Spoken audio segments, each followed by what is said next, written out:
சமூக ஆர்வலருக்கு எதிரான அவதூறு வழக்கில் டாக்டர் ராமசாமி வெற்றி. 1,75,000 ரிங்கெட் இழப்பீடு வழங்க உத்தரவு. இந்துவான தந்தை இஸ்லாமிய முறைப்படி அடக்கம் செய்யப்பட்டார். கல்லறையை தோண்டி எடுக்க மகன் செய்த விண்ணப்பம் நிராகரிப்பு. இணையத்தில் மோசமாகி வரும் சிறார் ஆபாச படங்கள் வெளியீடு மற்றும் பாலியல் சீண்டல். FBI-யுடன் ஒத்துழைக்கும் மலேசிய போலீஸ். கிளாந்தான் வெள்ளத்தின் போது தற்காலிக துயர் துடைப்பு மையத்தில் 15 வயது பெண் கற்பழிப்பு. உகாண்டாவில் பரவும் மர்ம வைரஸ். நடனமாடுவது போன்ற மோசமான உடல் நடுக்கம்.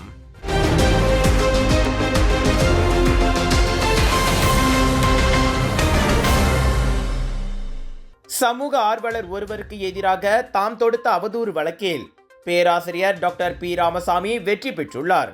கருணை ஓவியம் என்ற அரசு சார்பற்ற அமைப்பின் தலைவர் எஸ் முருகேசன் என்பவருக்கு எதிராக கடந்த ஆண்டு மே மாதம் ராமசாமி அவ்வழக்கை பதிவு செய்திருந்தார். பினாங்கு மாநில 2வது துணை முதலமைச்சராக இருந்தபோது ஊழல் மற்றும் அதிகார முறைகேடு செய்ததாக சமூக ஊடகங்களில் ஏராளமான வீடியோக்களை வெளியிட்டு முருகேசன் அவதூறு பரப்பியதாக ராமசாமி குற்றம் சாட்டியிருந்தார். இந்நிலையில் வழக்கை விசாரித்த ஜார்ஜ்டவுன் செஷன்ஸ் நீதிமன்றம் முருகேசனின் குற்றச்சாட்டுகள் அடிப்படையற்றது என்றும் அதனால் ராமசாமியின் நற்பெயருக்கு களங்கம் ஏற்பட்டிருப்பதாகவும் தீர்ப்பளித்தது. பினாங்கு வீடமைப்பு திட்டத்தில் முறைகேடு என்பது உள்ளிட்ட ஆதாரமற்ற குற்றச்சாட்டுகள் வீடியோ வடிவில் வேண்டுமென்றே 3ஆம் தரப்புடன் பகிரப்பட்டுள்ளது. தனது கருத்துக்கள் நியாயமானவை என்றும் பொதுநலன் கருதியவை என்றும் முருகேசன் வைத்த வாதங்களையும் நீதிபதி ஹெல்மி கானி நிராகரித்தார். இதையடுத்து முருகேசன் 1,75,000 ரிங்கெட்டை ராமசாமிக்கு இழப்பீடாக வழங்க வேண்டும் என ஹெல்மி உத்தரவிட்டார். தவிர 5,000 ரிங்கெட் செலவு தொகையும் விதிக்கப்பட்டது. சிறார்களை உட்படுத்திய ஆபாச பட தயாரிப்பு, பாலியல் வன்கொடுமை போன்ற குற்ற செயல்களை துடைத்தொழிக்க மலேசிய போலீஸ் அமெரிக்க மத்திய குற்றப்புலனாய்வு துறையான FBI-யுடன் ஒத்துழைத்து வருகிறது. அவ்விஷயத்தில் இணைய குற்றவாளிகளுக்கு அதிநவீன தொழில்நுட்பங்கள் பெரிதும் கை கொடுக்கின்றன. இதனால் அதிகார தரப்பின் கண்களில் மண்ணை தூவி எளிதில் அவர்கள் தப்பித்து விடுகின்றனர். இது மலேசியாவுக்கு மட்டுமல்ல, உலக நாடுகளுக்கும் பெரும் சவால்தான் என FBI கூறியது. நவீன தொழில்நுட்பத்தின் தவறான பயன்பாட்டால் சிறார் மற்றும் 15 வயதினரை உட்படுத்திய செக்ஸ்டோஷன் எனும் இன்னொரு தீங்கும் பரவலாக நிகழ்கிறது. செக்ஸ்டோஷன் என்பது தங்களது அந்தரங்க அல்லது நிர்வாண படங்களையோ வீடியோக்களையோ பகிராவிட்டால் பாதிக்கப்பட்டவர்களின் தனிப்பட்ட புகைப்படங்களை வைரலாக்கி விடுவோம் என மிரட்டி பணிய வைப்பதாகும். கையில் சிக்கும் சிறார்களிடம் முதலில் வேலையை காட்டும் அக்கும்பல் பின்னர் அவர்களின் குடும்பத்தார் மற்றும் நண்பர்களையும் தொந்தரவு செய்கின்றனர். இது போன்ற மிரட்டல்கள் குறித்து பொதுமக்களுக்கு விழிப்புணர்வு தரப்படுவது மிகவும் அவசியமாகும். இந்நிலையில் சிறார்களுக்கு எதிரான குற்றங்களை அனைத்துலக அளவில் ஆக்கப்பூர்வமாக வேறறுக்கும் முயற்சியாக குழந்தைகளுக்கு எதிரான வன்முறை குற்றங்கள் மீதான அனைத்துலக பணிக்குழுவையும் FBI அமைத்துள்ளது. அதில் மலேசிய போலீஸ் உட்பட 60 நாடுகளைச் சேர்ந்த சட்ட அமுலாக்க தரப்புகள், தனி நபர்கள் என 90 அங்கத்தினர்கள் இருக்கின்றனர்.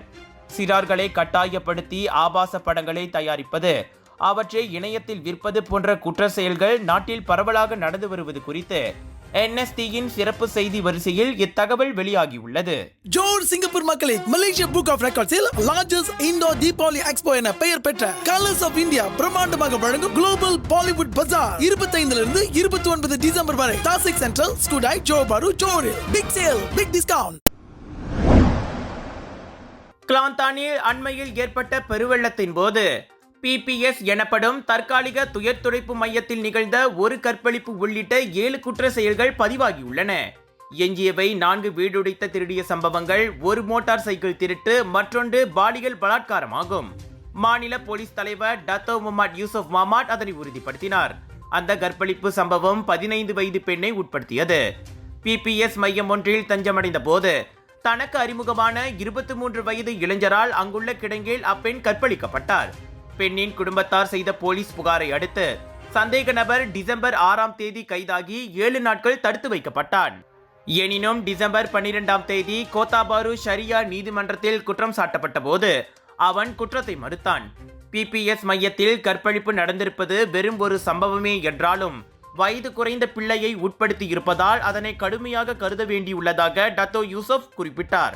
உங்கள் சிறந்த ஆரோக்கியத்திற்கு அளவான எண்ணெயுடன் சிறந்த முறையில் தயாரிக்கப்பட்ட சைவம் அசைவத்திற்கும் பொருந்தும் சூப்பர் ஊறுகாய், பச்சை கொடி சிவப்பு மீன் சின்னம் கொண்ட ஸ்ரீ மீனாட்சி ஊறுகாய்.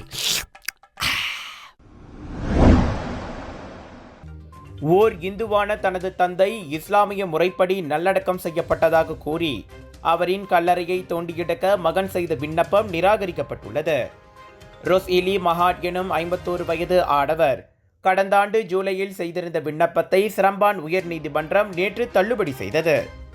1941 பிறந்த மஹாட் சுலைமான் 2017 செப்டம்பரில் மரணமடைந்த போது சிரம்பான் சிகாமாட் இஸ்லாமிய மையத்து கொள்ளையில் அடக்கம் செய்யப்பட்டார். ஆனால் தனது தந்தை இறக்கும் வரை பாபா ஞோஞா இந்துவாகவே வாழ்ந்ததாகவும் அவரை தவறாக இஸ்லாமிய முறைப்படி அடக்கம் செய்திருப்பதாகவும் வழக்கு மனுவில் ரொஸ்இலி குறிப்பிட்டிருந்தார்.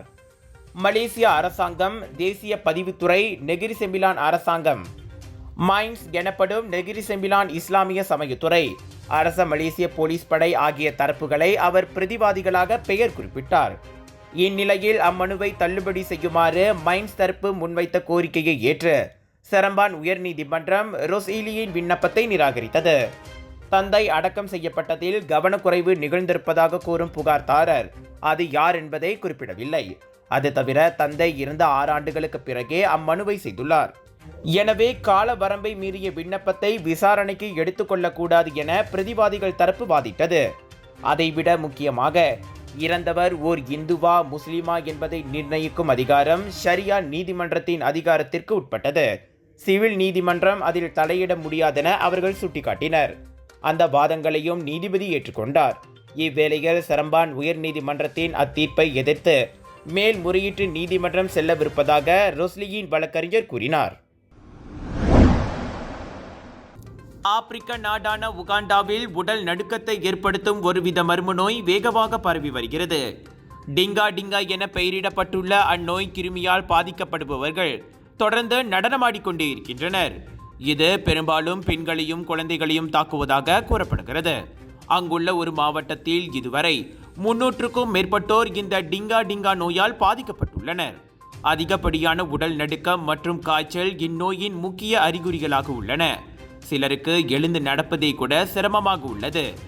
மர்ம நோய் என்பதால் தற்போதைக்கு நோய் எதிர்ப்பு சக்தி மருந்தான ஆன்டிபயோட்டிக் கொடுக்கப்பட்டு சிகிச்சை அளிக்கப்படுகிறது. எனினும் நோய் கண்டவர்கள் ஒரே வாரத்தில் குணமடைந்து விடுகின்றனர். இதுவரை உயிரிழப்பு எதுவும் பதிவாகவில்லை. இந்நிலையில் நோயால் பாதிக்கப்பட்டவர்களின் இரத்த மாதிரிகள் ஆய்வுக்காக சேகரிக்கப்பட்டுள்ளன.